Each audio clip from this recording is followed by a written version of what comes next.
fresh after Allied liberation, Rome, the Eternal City, is a mecca for the forces on leave. For Canadians stationed nearby, leave passes are issued so that all may visit the ancient capital of the world. A parade is held to honor the opening of the Canadian Social Center in Rome, the Canada Club. In charming, sunny surroundings, Canadians may while away the precious hours of leave. Old acquaintances are renewed and new friendships formed in a palatial home away from home.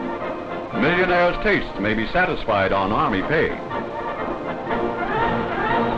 For those who like a little rug cutting, an Italian jive band gives out daily. The bella signorina who leads the Hepcats sure shakes a mean maraca.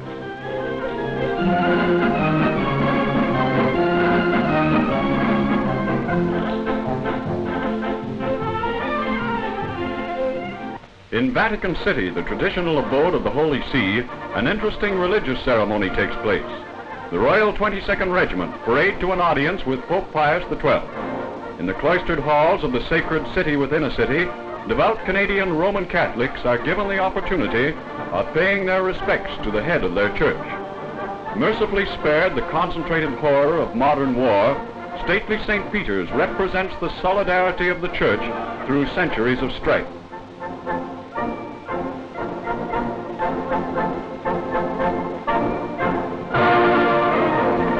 In relief against the ancient background, move the warriors of Canada who symbolize the modern Dominion, solidly united against the forces of evil.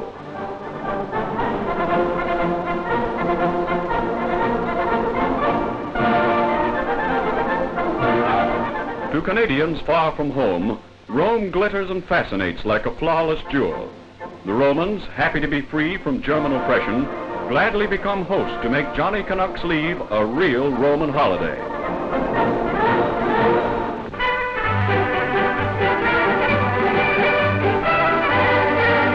Behind the lines in the Italian campaign, troops of a Canadian formation turn out for a formal inspection by their high-ranking officers. Lieutenant General Burns heads the inspecting party. Scrubbed web and well-pressed tropicals are the order of the day.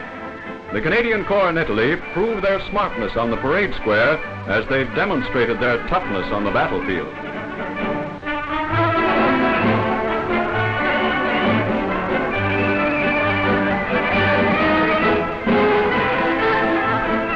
Veteran battalions are on parade.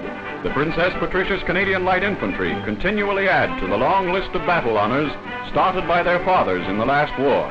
The Seaforths and the Loyal Edmontons enhance the imposing array of Canadian might. Hardy warriors who fought their way from the beaches of Sicily up the rugged boot of Italy. The enemy has many reasons to forever remember the Canadian infantry.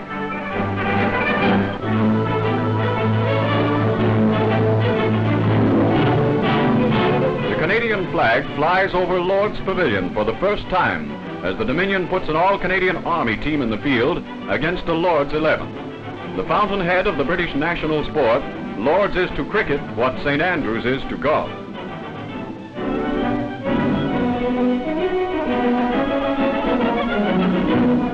A member of the Canadian team, Corporal H. Padmore from the Barbados, bowls with tremendous energy and pace. Having already played against the Royal Australian Air Force, Padmore is well on his way to becoming a star player. Canada provides the first sensation of the match by taking a wicket from the New Zealander Lieutenant Dempster, playing for Lords, who bats first. Captain Northwood and Captain Simpson give a top batting performance for the Canadians.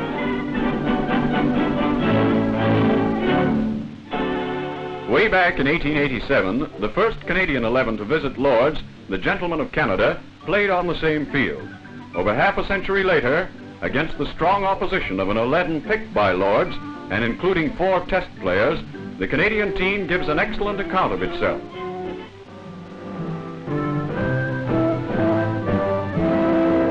In a war-scarred village under a bright Normandy sky, loyal Frenchmen gather to celebrate Bastille Day. It's a far cry from the days of Robespierre and Marat, from that July day in 1789 when the revolutionaries from Marseille marched on Paris. The same spirit that moved the masses to take that impregnable prison fortress, the Bastille, still lives in the French resistance movement of today.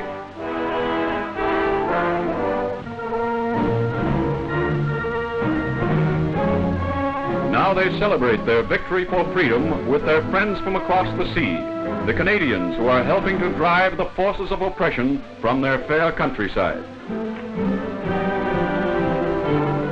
With the wisdom of the years, the old inhabitants look with hopeful eyes on their younger lives. Together they extol the great men who laid the cornerstone of France's freedom.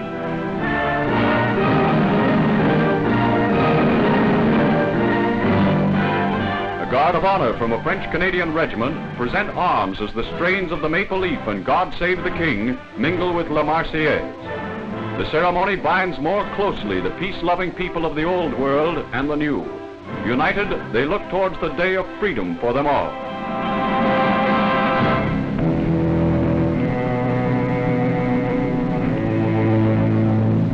With the village of Corpiquet in Allied hands and the drive on Caen underway, Canadian infantry run into fierce resistance in the Corpiquet airfield sector. In spite of a fierce artillery barrage from army units, naval guns, and rocket-firing typhoons, the Germans hold on tenaciously for days. Entrenched in foxholes, Canadians closely engage the enemy and finally drive him from the important airfield. On the walls of what remains of the officers' mess still stand the Luftwaffe slogan by Goering and Hitler's message to his pilots. Solidly entrenched behind concrete emplacements many feet thick, the death or glory boys, Hitler's picked SS troops, are killed and captured only after a titanic struggle. With the airfield firmly in our grasp, Canadian troops join the main assault on the ancient city of Caen. Caen is an important military objective because of the strategic position it occupies. Its possession consolidates territory already held and frees the hands of the British Second Army for more open operations. Canadian troops play the leading part in one of the most massive assaults that Rommel has had to face in this war. Entering from the north, the onslaught carves its way right through Caen to the junction of the Odon and Orne rivers, due south of the town. Ruined buildings stand as evidence to the effectiveness of the naval support bombardment. The 16-inch guns of the battleship Rodney demolish entire enemy strong points.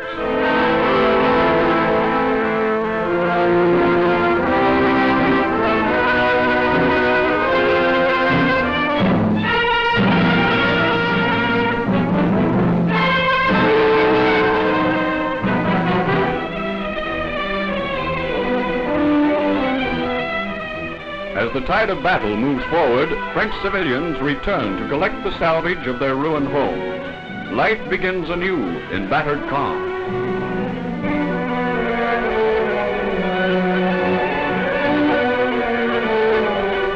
Allied civil affairs detachments move in while fighting still goes on in pockets of enemy resistance. Their immediate job is to collect and distribute food to the inhabitants. Flour pours into bakeries which have been taken over to ensure a ration distribution of available commodities.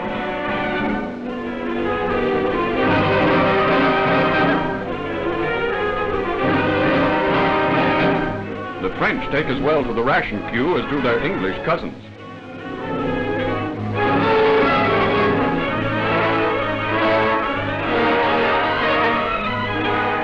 Though he only has rations for one, Johnny Canuck doesn't mind sharing with his allies. A site is selected for editorial offices of the Canadian Forces newspaper. Soon Normandy editions of the Maple Leaf will be rolling off the presses. Mobile wireless bands equipped with loudspeakers bring all the latest newscasts to the villagers. The focal point of interest is headquarters of the liberation movement. Men of the French resistance movement come into their own. For years, they put up a noble fight behind enemy lines, looking toward the day of liberation. Now that great day has arrived. In a simple though significant ceremony, the Cross of Lorraine is unfurled in the town square. Hearts swell with pride as civilians and military pledge anew their allegiance to those three great principles of the Republic: liberty, equality, fraternity.